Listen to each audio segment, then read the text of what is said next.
नमस्कार, मैं दत्तेश भावसार, जय हिंद एक्सप्रेस से। पूरे देश में आंगनवाड़ी वर्करों की जो समस्याएं हैं, उनको पूरा मानदेय नहीं मिलता, उनको ज़्यादा काम दिया जाता है, मिनिमम डेली वेजेस नहीं मिलते। इसके रिगार्डिंग 4 दिन का ये धरना प्रदर्शन जंतर मंतर दिल्ली पर चल रहा है।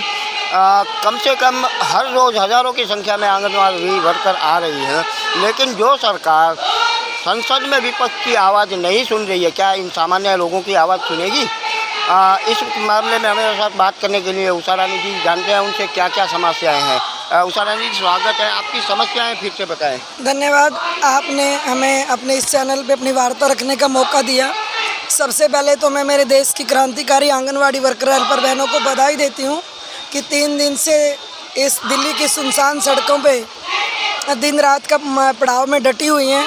बरसात हो रही है, ऊपर छत भी नहीं है और धूप में भी ऊपर छत नहीं है। गर्मी का भी मुकाबला किया और बरसात का भी मुकाबला किया और पुलिस का दमन का मुकाबला करने के लिए भी मेंटली प्रिपेयर है, क्योंकि रात को 9 बजे भी एसीपी ने हमें कॉल किया कि आपको कल को धरना नहीं देने देंगे, आपका ये परमिशन रिजेक्ट है। तो हमने बोला ठीक है, आप रिजेक्ट किया, हम धरना देने आएंगे। तो बोला है अच्छा आपकी चलेगी क्या? तो हमने बोला कोई बात नहीं, आपकी चला लेना, अपना गिरफ्तारी का प्रबंध कर लो, जेलों का सफाई कर लो, हम लोग यहाँ डरने वाले नहीं हैं। क्योंकि आंगनवाड़ी वर्कर हेल्पर जो है वो बड़ी मानसिक पीड़ा से गुजर रही है और आर्थिक तंगी से गुजर रही है। काम का लगातार बोझ बढ़ रहा है पर मानदेय नहीं बढ़ रहा है।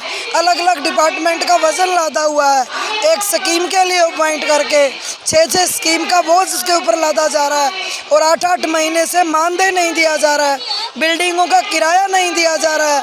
और जो आंदोलन करने के लिए आंगनवाड़ी वर्कर हेल्पर निकलते हैं, दिल्ली के आंगनवाड़ी वर्करों को, हरियाणा के आंगनवाड़ी वर्करों को, हेल्परों को टर्मिनेट कर दिया गया है, बहाली का नाम नहीं ले रहे हैं। तो वो सारी मांगों को लेकर के आंगनवाड़ी वर्कर हेल्परों में पूरा रोष है। तो इसलिए हम इनसे डरने वाले नहीं। अभी तो हमारा पड़ाव है, हम जो फैसला लेके आए हैं उस पड़ाव के अनुसार ही करेंगे और दोबारा हम पूरे देश के अंदर आंदोलन को तीव्र करेंगे और बीजेपी की आंख में आंख डाल के बात करेंगे कि तुम जनता से झूठे वादे कर करके, लोग लुभावने लारे ला के, जनता को महंगाई से बचाने का वादा करके आप सत्ता में आए और आप महंगाई के आंकड़े आज तक की ज़िंदगी के सारे सूचकांक पार कर दिए। बेरोजगारी के आंकड़े बढ़ रहे हैं, किसान खुदकुशी कर रहे हैं। यूक्रेन से आए विद्यार्थी कल यहाँ पे प्रोटेस्ट कर रहे थे कि उन्होंने देश में पूरे मेडिकल कॉलेज नहीं है, विदेशों में जाके पढ़ाई करने के लिए मजबूर हैं। प्राइवेट कॉलेजों में करोड़ों रुपया फीस है, गरीब आदमी अपने बच्चों को पढ़ा नहीं सकता। इवन कि मिडिल क्लास एक एम्प्लॉय भी अपने बच्चों को पढ़ा नहीं सकता, वो हालत है देश के अंदर। और विदेशों में पढ़ने गए, वहाँ पे जंग लग गई, तो उन बच्चों का क्या कसूर है?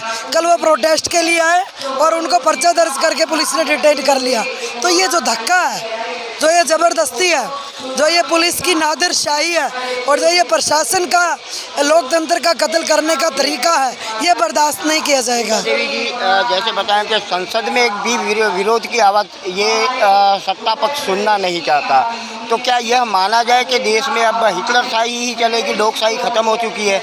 लोकशाही का कत्ल तो कल हमारे 2 MP आए थे हमारे धरने पे, उन्होंने आवाज़ उठाई तो दोनों को सस्पेंड कर दिया राज्यसभा में।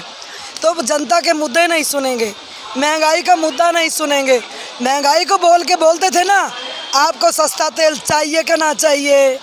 तो चाहिए तो आ गए और आपने पूरे रिकॉर्ड तोड़ दिए। खाने का तेल भी महंगा, पेट्रोल भी महंगा, डीजल भी महंगा, खाद भी महंगा, आटा भी महंगा और अब तो रोटी पे भी GST लगा दी, दही पे GST लगा दी। तो हमें तो ये लग रहा एक ही चीज़ बची है, नींद। कहीं नींद पे भी और सांस लेने पे भी GST ना लग जाए कि आपने कितना टाइम सोए और कितनी आपने नींद ली, उसका भी हमें खतरा लग रहा है। तो ये डर है। तो लोगों को जनता का, सरकार का वादा करके, काला धन वापस लाने का वादा करके, 2 करोड़ रोजगार देने का वादा करके जनता के अरमानों का कत्ल किया है, जनता के अरमानों को लूटा है और जनता के साथ धोखा किया है। तो ऐसे प्रधानमंत्री को हिंदुस्तान की जनता को कभी माफ़ नहीं करना चाहिए और जो हमने गलती की है, वोट डाल कर जिताया, आगे पूरे देश की जनता को उस गलती को सुधारना चाहिए। उषा देवी जी, गुजरात में तो डबल इंजन की सरकार है, बीजेपी गुजरात में भी शासन में है और केंद्र में भी बीजेपी है, तो क्या गुजरात की आंगनवाड़ी माताएं हैं जो खुश हैं या उनके भी यही हाल है? गुजरात में डबल इंजन है, हरियाणा में भी डबल इंजन है, तो हरियाणा के आंगनवाड़ी वर्कर हेल्पर को तो टर्मिनेट कर दिया। और गुजरात के अंदर तो सबसे ज़्यादा कुपोषित बच्चे हैं। गुजरात के आंगनवाड़ी वर्कर हेल्पर को तो दिल्ली से कम मानदेय मिलता, हरियाणा से कम मानदेय मिलता, पंजाब से कम मानदेय मिलता, मध्य प्रदेश से कम में मानदेय मिलता, तेलंगाना से कम मिलता, आंध्रा से कम मिलता, केरला से कम मिलता, कर्नाटका से कम मिलता, तमिलनाडु से कम मिलता, पांडिचेरी से कम मिलता। तो गुजरात का आंगनवाड़ी वर्कर का तो बाकी राज्यों से भी ज़्यादा तरक्की हालत है, तो वहाँ का हालत ऐसा कैसे हो सकता है? हमें ये भी जानने को मिला कि गुजरात में हर तीसरा या चौथा बच्चा कुपोषित है। अगर आंगनवाड़ी वर्कर को इस साल में रखा जाए तो क्या कुपोषण से बच पाएंगे? अरे कुपोषण से कैसे बचेंगे? होर्डिंग्स लगा रहे हैं, बोर्ड लगा रहे हैं, करोड़ों रुपये एडवर्टाइजमेंट पे लगा रहे हैं, राशन का तो बजट बढ़ा ही नहीं रहे हैं। बच्चों को खाने के लिए नहीं चाहिए, फ़ोटो खींच के वेबसाइट पे डालने के लिए चाहिए कि देश आगे बढ़ रहा है, देश चमक रहा है। किस चीज़ से?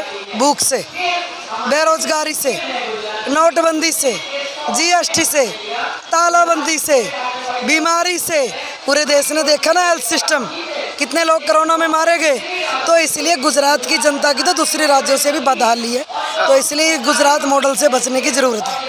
उषा देवी जी, आपका धरना यहाँ पर ख़त्म हो जाएगा आज या कल, आपकी परमिशन, उसके बाद के आपके क्या कार्यक्रम होंगे? अरे हम यहीं से आंदोलन लेके जाएंगे, यहीं से ऐलान होगा आज समाप्ति पे, अगले आंदोलन की रूपरेखा होगी। और पूरे देश में हमारा आंदोलन पहले भी चला, आगे भी चलेगा। हम अपनी मांग रखेंगे। हम ना इसके हमलों से डरने वाले हैं, ना पर्चों से डरने वाले हैं और ना जेल से डरने वाले हैं। हमारा आंदोलन जारी रहेगा। सरकार कितना भी जोर लगा ले, हम पीछे हटने वाले नहीं हैं। तो मैं आपको बता दूं, जैसे एक शायर का शेर है, फूल शाखों पे, सरकारों का ये कहना है कि आप कहें फूल शाखों पे खिलने लगे तुम कहो, जाम रिंदों को मिलने लगे तुम हो, चाक सीनों के सीने लगे तुम कहो, ऐसे दस्तूर को सुबह बेनूर को मैं नहीं मानता, मैं नहीं जानता।